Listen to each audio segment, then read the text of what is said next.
স্বাগত জানাচ্ছি যমুনা টেলিভিশনের নিয়মিত আয়োজন প্রবাসী বাংলাদেশে বিশ্বের বিভিন্ন প্রান্তে থাকা প্রবাসীদের খবরাখবর নিয়ে আপনাদের সাথে আছি আমি দেবাশিস রঞ্জন সরকার। ভারতীয় ভিসা প্রাপ্তি সহজ করার আহ্বান জানিয়েছেন পররাষ্ট্রমন্ত্রী ডক্টর হাসান মাহমুদ। বাংলাদেশের মানুষ এন্টি ভারত সেন্টিমেন্টের রাজনীতিকে আর গ্রহণ করে না বলেও দাবি তার। বৃহস্পতিবার দিল্লিতে বিবেকানন্দ ফাউন্ডেশনে এক আলোচনা সভায় মন্ত্রী বলেন, ভিসার জন্য লম্বা লাইন দুদেশের মানুষের মধ্যেকার যোগাযোগকে চ্যালেঞ্জে ফেলেছে। আলোচনায় হাজির হয়ে দিল্লির বুদ্ধিজীবী, রাজনীতিক, কূটনীতিক, শিক্ষাবিদ সহ বাংলাদেশে বিশেষজ্ঞদের প্রশ্নের জবাব দেন পররাষ্ট্রমন্ত্রী ডক্টর হাসান মাহমুদ। এক প্রশ্নের জবাবে বলেন, বিএনপি জামায়াত সবসময় ভারত বিরোধিতা করে আসছে, এগুলো আর মানুষ গ্রহণ করে না। এ সময় বাংলাদেশের রাজনীতিতে ভারত বিরোধিতা, বাংলাদেশের সংখ্যালঘুদের উপর হয়রানির অভিযোগেরও খোলামেলা জবাব দেন মন্ত্রী। নির্বাচন সংক্রান্ত এক প্রশ্নের জবাবে বলেন, ভারত সুষ্ঠু নির্বাচনে সহযোগিতা করেছে, কিন্তু ভোট বাংলাদেশের জনগণই দিয়েছে।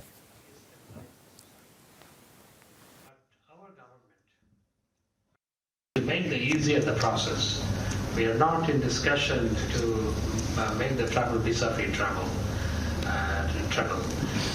but we are discussing how we can make it easier for the people. So I'm looking for the days when people would have the chance, they would show the passport and stamp at the border, and they will come to Bangladesh. কিছুটা শান্ত হয়েছে Bangladesh Myanmar সীমান্ত। বৃহস্পতিবার কোনো গোলাগুলির খবর পাওয়া যায়নি সীমান্তের ওপারে। তবে খানিক আতঙ্ক থাকলেও ঘরবাড়িতে ফিরতে শুরু করেছেন সীমান্তবর্তী মানুষ। এদিকে মিয়ানমারের রাখাইন রাজ্যের সংঘর্ষে প্রত্যাবাসন নিয়ে অনিশ্চয়তায় রোহিঙ্গারা। টেকনাফ থেকে রিয়াজ রায়হান জানাচ্ছেন বিস্তারিত। ছবি তুলেছেন লুৎফর রহমান। সাইনখালীর রহিমা বেগম দেখাচ্ছিলেন কিভাবে মিয়ানমার থেকে ছোড়া গুলি তার টিনের চালে আঘাত করেছে। ৭০ বছরের জীবনে কখনো সীমান্তে এমন গোলাগুলি দেখেননি তিনি, যদিও দুদিন ধরে কিছুটা স্বস্তিতে আছে পরিবারটি।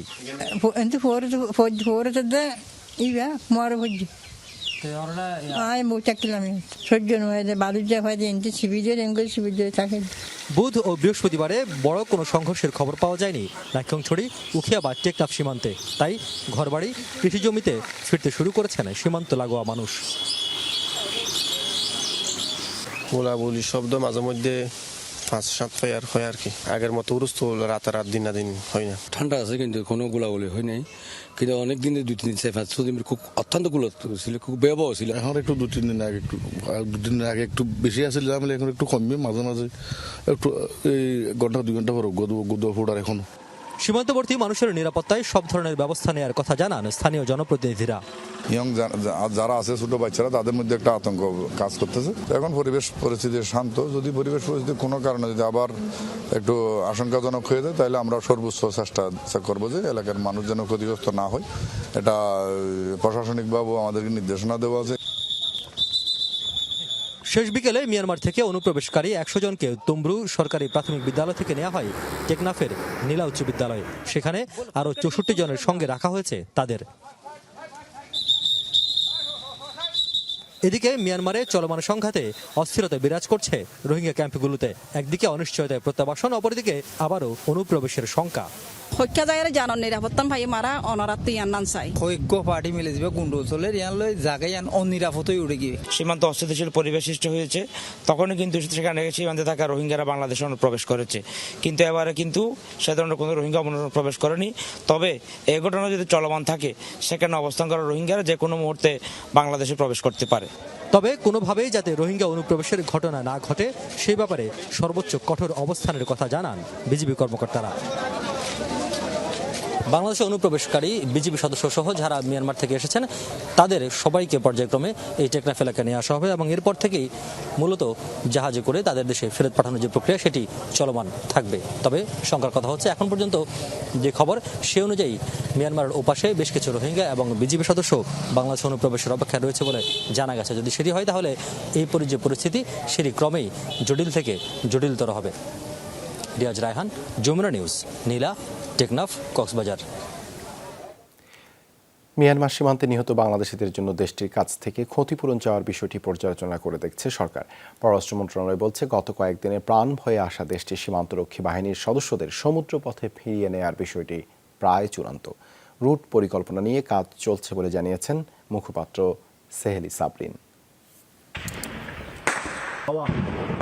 রাখাইনে মিয়ানমারের অভ্যন্তরীণ সংঘাত জোরালো হয়েছে গত কয়েকদিনে। তাতে দেশটির সীমান্তরক্ষী বাহিনীর ৩ শতাধিক সদস্য প্রাণভয়ে এখন আশ্রিত বাংলাদেশে। এর বাইরে তাদের পরিবার ও কয়েকজন সেনা সদস্যও বিদ্রোহীদের ভয়ে পালিয়ে এসেছে এপারে। বুধবার নেইপিদোতে দেশটির পররাষ্ট্রমন্ত্রীর সাথে দেখা করেছেন বাংলাদেশের রাষ্ট্রদূত। সেখানে তাদের দ্রুত ফিরিয়ে নেওয়ার আশ্বাস দিয়েছে জান্তা সরকার। ঢাকার প্রস্তাব ছিল বিমানে ফেরানোর, যদিও নৌপথে ফেরানোর আয়োজন করছে নেইপিদো। আশা করা যাচ্ছে অতি দ্রুত সম্ভব তাদেরকে মিয়ানমারে ফেরত পাঠানো হবে, সেটা আকাশপথেই হোক বা সমুদ্রের পথেই হোক। নিরাপদ প্রত্যাবাসনের বিষয়টি হচ্ছে সর্বাধিক জরুরি। শিপটা হচ্ছে আপনার ডিপ সি দিয়ে যাবে, সো আমরা যেটা যে নিরাপত্তার একটা ইস্যু ছিল যে বর্ডার দিয়ে যাবে বা ওই এরিয়াটায় আমরা পাঠাচ্ছি কিনা, তা সেটা মনে হয় অতটা সমস্যা হবে না আমাদের।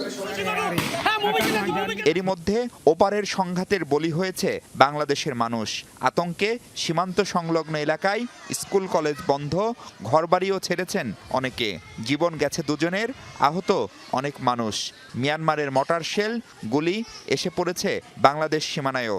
এসব ইস্যুতে দেশটির কাছে ক্ষতিপূরণ চাইবে কিনা বাংলাদেশ, প্রশ্ন মুখপাত্রের কাছে। মিয়ানমারের অভ্যন্তরীণ সংকটে বাংলাদেশের মৃত্যুর ঘটনা আসলে অত্যন্ত দুঃখজনক। মানবিক রাষ্ট্র হিসেবে বাংলাদেশ বিষয়টির প্রতি সংবেদনশীল। এই বিষয়ে ইতিমধ্যে মিয়ানমার সরকারের কাছে কড়া প্রতিবাদ জানানো হয়েছে। ক্ষতিপূরণ চাওয়ার বিষয়টি পর্যালোচনা করে দেখা যেতে পারে। মিয়ানমারের রাষ্ট্রীয় বাহিনীর সদস্যদের আশ্রয় দেওয়ার সাথে নতুন করে রোহিঙ্গা নেয়ার কোনো সম্পর্ক নেই বলেও জানান সেহেলি সাবরিন। বিজেপি সদস্যরা যখন বাংলাদেশে আশ্রয় নেয়, তারা কিন্তু তখন তাদের সমস্ত অস্ত্র জমা আমাদের বিজেপি বর্ডার গার্ডের সদস্যদের কাছে জমা দিয়েই বাংলাদেশে আশ্রয় নিয়েছে। মাহফুজ মিশু, যমুনা নিউজ, ঢাকা। ওমানের রাজধানী মাস্কাটের রুই বাস স্ট্যান্ড এলাকায় গালফ ওভারসিজ এক্সচেঞ্জের ১৬তম শাখার উদ্বোধন করা হয়েছে। বৃহস্পতিবার হয় এই উদ্বোধনী অনুষ্ঠানে আয়োজনের প্রধান অতিথি ছিলেন গালফ ওভারসিজ এক্সচেঞ্জের সিইও ইফতেখারুর হাসান চৌধুরী। এ সময় উপস্থিত ছিলেন প্রতিষ্ঠানের operation manager Masud Rana, AGM কমর ফাহিমি, রুই শাখার ম্যানেজার সিরাজউদ্দৌলা, ঘালা শাখার ম্যানেজার আলতাফ হোসেন সহ অনেকে। আরও উপস্থিত ছিলেন দেশটিতে বসবাসরত প্রবাসীরা। এ সময় প্রতিষ্ঠানটির সিইও জানান, ওমান থেকে বৈধ পথে রেমিটেন্স প্রেরণ আরও সহজ করার লক্ষ্যে কাজ করে যাচ্ছে ওভারসিজ এক্সচেঞ্জ। আমরা এখানে সবসময় চেষ্টা করি আমাদের প্রবাসী বাংলাদেশিদের কষ্টার্জিত টাকা যেন বৈধভাবে দেশে প্রেরণ হয়। হুন্ডিকে নিরুৎসাহিত করার জন্য, বৈধ চ্যানেলকে উৎসাহিত করার জন্য আমরা সর্বোচ্চ রেট এবং সেবা দেওয়ার চেষ্টা করি। গালফ ওভারসিজ এক্সচেঞ্জ কোম্পানির ১৬তম ব্রাঞ্চ এখানে উদ্বোধন করছি। এটা রুই সুক এরিয়াতে। এটা হচ্ছে রুই রাউন্ড অ্যাবাউটের ট্যাক্সি স্ট্যান্ডে, ওকে সেন্টারের জাস্ট অপোজিট। এখানে যারা দূর দূরান্ত থেকে আসেন ট্যাক্সি স্ট্যান্ডে সবাই আসেন, এরপরে বিভিন্ন জায়গায় যান। ট্যাক্সি স্ট্যান্ডে আসার কারণে ট্যাক্সি স্ট্যান্ড থেকে যেন আমাদের সেবাটা পেতে পারেন, এই জন্য ট্যাক্সি স্ট্যান্ডের পাশেই আমরা আমাদের ব্রাঞ্চটা ওপেন করেছি। মালয়েশিয়ার প্রতারণার শিকার ৭ শতাধিক বাংলাদেশি কর্মী বকেয়া বেতনের অর্ধেক পাচ্ছেন। পেনিনসুলার লেবার ডিপার্টমেন্ট নিয়োগকর্তাদের এসব বাংলাদেশিকে বকেয়া বেতনের অর্ধেক পরিশোধের নির্দেশ দিয়েছেন। ভুয়া চাকরির প্রস্তাব দিয়ে এই বিপুল কর্মীকে মালয়েশিয়া নেওয়ার অভিযোগ ওঠে মুলিয়াওন এনার্জি এসিডিয়ান বিএইচডি নামের একটি কোম্পানির বিরুদ্ধে। পরে প্রবাসীর শ্রম আদালতে অভিযোগ দায়ের করে। বৃহস্পতিবার অর্ধেক বেতন পরিশোধের শর্তে বিরোধ নিষ্পত্তি করা হয়। পাশাপাশি ১০ ফেব্রুয়ারির মধ্যে তাদের কর্মসংস্থান নিশ্চিতের নির্দেশও দেওয়া হয়েছে।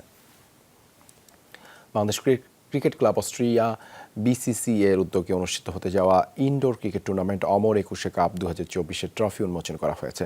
ভিয়েনায় অবস্থিত বাংলাদেশ দূতাবাসে হয় এই আয়োজন। ট্রফি উন্মোচন করেন দেশটিতে নিযুক্ত বাংলাদেশের রাষ্ট্রদূত আসাদ আলম সিয়াম। আয়োজন সঞ্চালনা করেন দূতাবাস ও স্থায়ী মিশনের কাউন্সিলর তানভীর আহমেদ তারফদার। আরও বক্তব্য রাখেন অস্ট্রিয়া শাখা আওয়ামী লীগের সভাপতি খন্দকার হাফিজুর রহমান নাসিম ও বাংলাদেশ ক্রিকেট ক্লাব অস্ট্রিয়ার সভাপতি জায়েদ বিন শহীদ। আগামী শনিবার ফেব্রুয়ারি অনুষ্ঠিত হবে এই টুর্নামেন্ট।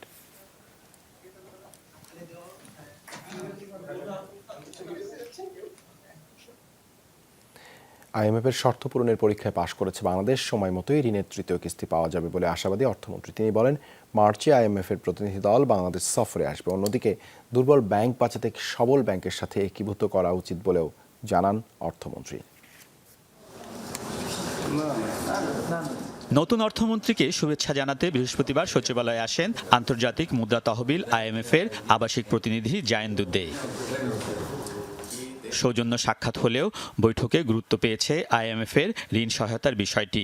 আন্তর্জাতিক দাতা সংস্থাটি বাংলাদেশের রিজার্ভ ধরে রাখা এবং অর্থনৈতিক চ্যালেঞ্জ মোকাবেলায় গত বছর শর্ত সাপেক্ষে $470 কোটি ঋণ দেওয়ার সিদ্ধান্ত জানিয়েছিল। এরই মধ্যে 2 দফায় ছাড় করা হয়েছে $47 কোটি 63 লাখ ও $68 কোটি 20 লাখ।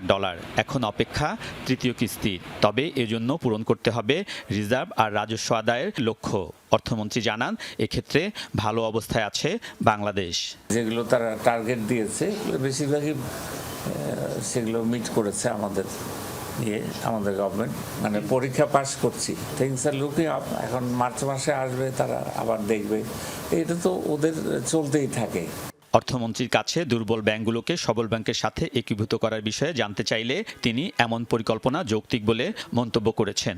একেবারেই ফাংশন করছে না, তাহলে একটা ভালো ব্যাংকের সঙ্গে, স্ট্রং ব্যাংকের সঙ্গে মার্চ করলেই তো পারে। এটা হলো এজ এন আইডিয়া, এটা তো সময় দিতে হবে। কানাডার রাষ্ট্রদূতের সঙ্গেও বৈঠক করেছেন অর্থমন্ত্রী। বলেন, দেশটি থেকে ক্যানোলা তেল আমদানির ক্ষেত্রে শুল্ক কমানো সহ বিনিয়োগের বিষয়ে আলোচনা হয়েছে। আলমগীর স্বপন, যমুনা নিউজ, ঢাকা। এই ছিল প্রবাসী বাংলাদেশে এতক্ষণ সাথে থাকার জন্য ধন্যবাদ সবাইকে।